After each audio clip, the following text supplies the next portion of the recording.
All right, let's look at the homework 2.1, problem number 13. All right, so let's evaluate this. Actually, there are three limits, so we need to evaluate. All right, so we have part A. We want to take the limit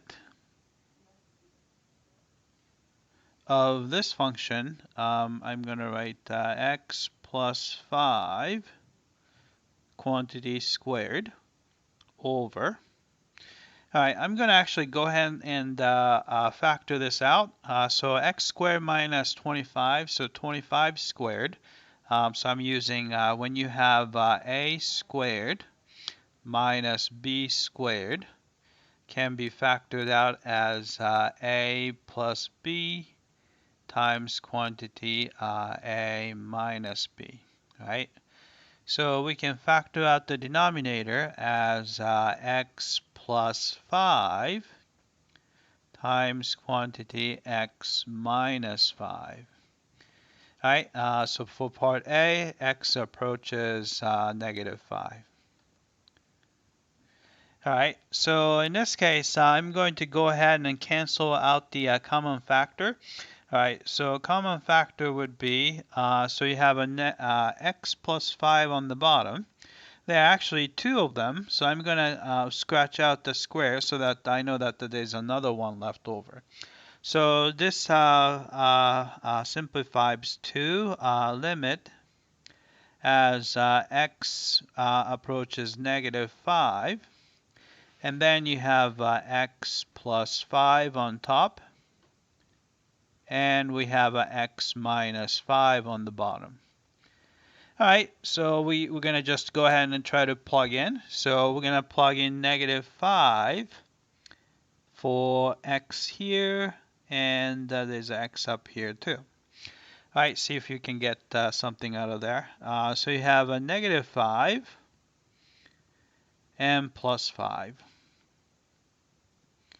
Then we have a negative 5 minus 5. Right? Negative 5 plus 5 is 0 over negative 5 minus 5 is negative 10. But if the numerator is 0, the whole fraction is actually 0. All right, so the limit is 0. So let's type it in first. We get 0. And let's check the answer. All right, we got that. All right, then we're going to do the next one as x approaches 0. All right, so process is exactly the same. So I'm going to just use, so go ahead and cancel x plus 5.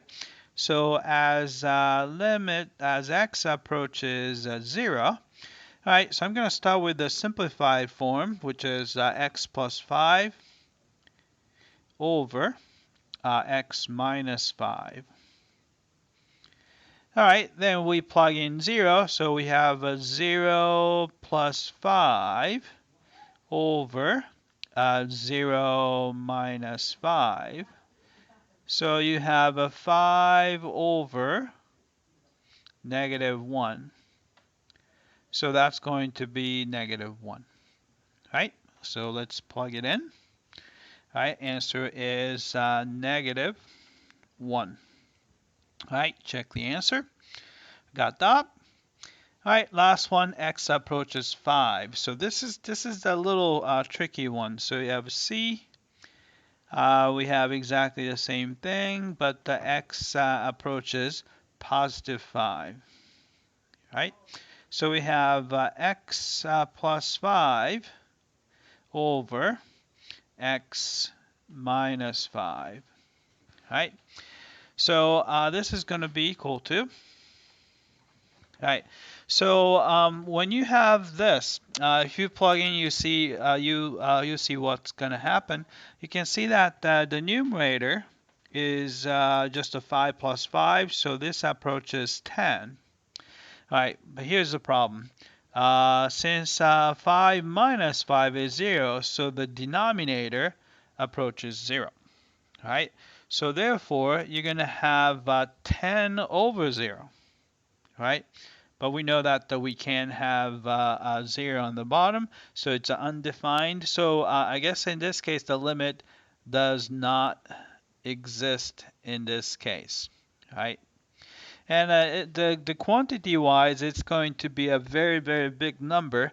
Depending on which way it's approaching, it's going to either going to positive infinity or negative infinity. But either way, limit does not exist. So answer is going to be does not exist. So B.